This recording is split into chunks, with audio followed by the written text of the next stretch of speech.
Eto na po mga kasimangis na ang unang salok natin na ating nahuli ngayon.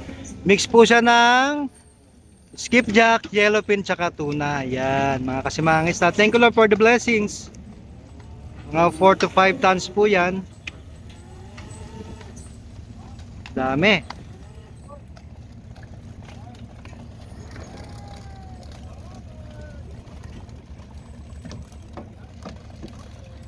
Kumukuha po sila ng ganyan para sukatin. Susukatin po para malaman ang timbang ng isda. Para malaman natin kung anong mga size tsaka mga timbang ng ating mga nahuling isda. Kaya po dyan sinusukat mga kasimahang isda. Yan po ang proseso. Para kung sakaling may bibili ng ating isda, alam kung ano ang hinahanap nilang isda. Kung saang bodega nandoon ang ating mga isdang binibenta. Yan. Thank you Lord for the blessings. Start na po tayo. Naglilipara na naman. Yan ang grasya. Papunta sa bodega. Mga kasimangis na ito. Halo ng skipjack, yellowfin, tuna. Yan, medyo nagbara na naman ating conveyor na hihirapan siya. Mabigat. Mabigat ang nilalaman ng ating conveyor mga kasimangis na. Ayan.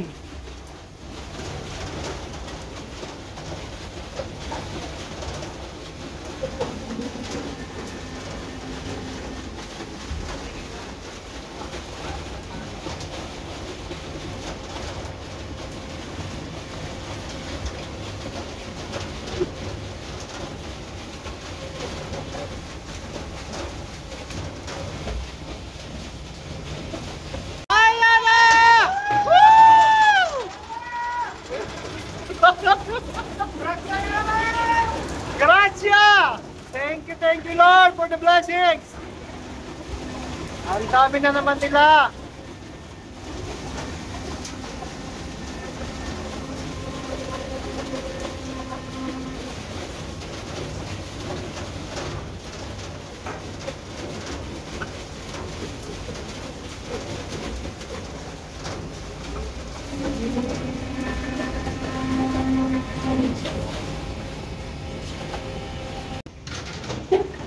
Another batch.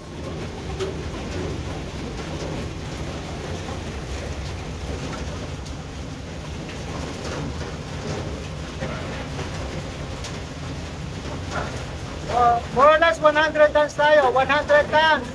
Next, gulyasan, yellowfin, tsaka tuna. Pangalawang bodega na to. Pangalawang bodega na.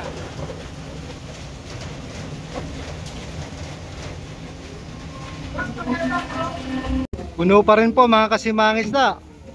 More or less 100 tons sa huli natin ngayong umaga. May nakita akong 7 groups ngayong umaga, so marami pang aryahan. Sana magpahuli-huli sila mga kasimangis na. 7 groups pa yung nakita ko. Yan. Thank you Lord for the blessings.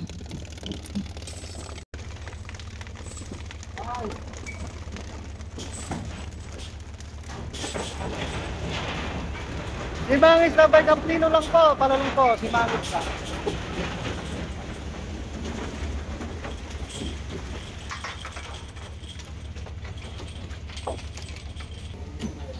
Puno pa rin.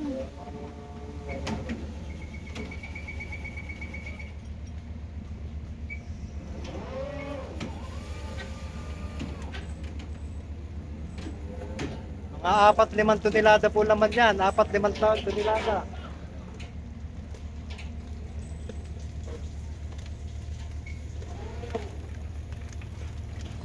Maraming tuna.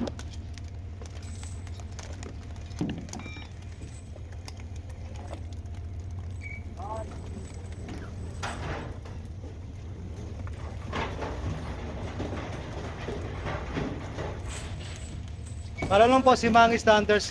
Sino sa akin?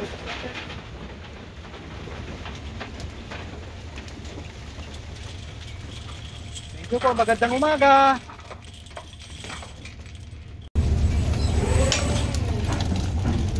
Palalong po si Mangis Standards Core Capnilo sa aking YouTube channel. Ganun din all capital letters ko. Ganun din po sa aking Facebook page. Si Mangis by Capnilo lang po. Magandang araw po sa inyo lahat. Keep safe everyone. God bless us all. Thank you po. Thank you. Maraming salamat.